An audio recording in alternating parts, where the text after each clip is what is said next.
నేను నాదనే భావన నీకు తెలుసు స్వయంగా. అది తెలుసుకునేది శరీరమా?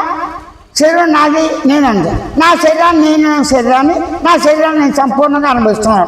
అప్పుడు నేను నాది అనపోయినా సంపూర్ణంగా దేహము మొత్తం నేను దేహాన్ని ఆకాశైత అణువులతో కూడి ఆ అణువుల యొక్క సమూహం మొత్తము కలిసి శరీరాకారంగా ఉంది. అప్పుడు శరీరం అంటే ఏంటి? అణువులు సముదాయంతో వచ్చిన కూర్పు ఆకాశైతం మొత్తం తానేగా. దీనిలో ఒకదాన్ని విడవటం ఒకదాన్ని పట్టుకోవటం లేదుగా. ఈ మూడు వేరు కాదు, ఒకటి కాదు. ఎందుకు?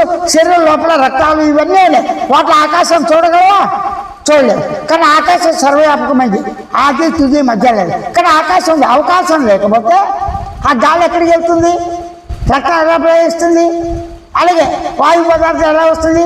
కాబట్టి ఆకాశైతంగా ఉన్నటువంటి ఆకాశం నందే అవకాశం చేత పరమాణువుల యొక్క సముదాయమే ఈ సృష్టి. అది రూపనామాలతో ఉంది అని నీవే ఉన్నావు కనుక నిన్ను అర్థం చేసుకో. ఎప్పుడైతే ఇలా అర్థం చేసుకోకపోతే నీకేమవుతుంది?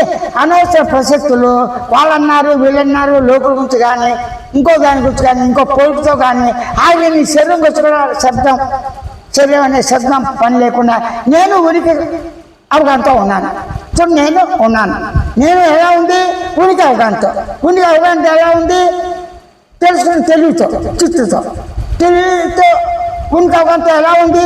హాయిగా ఉంది. అంటే హాయి సత్తు చిత్తు ఈ లక్షణాలతో మౌనంగా పరిపూర్ణంగా నీవే ఉన్నాను. స్వయం అనుభవంతో అనుభూతిగా ప్రతి వారికి ఎవరికి వారికే ఉన్నది అని విజ్ఞప్తి చేస్తున్నాడు నిర్గుణ చైతన్య.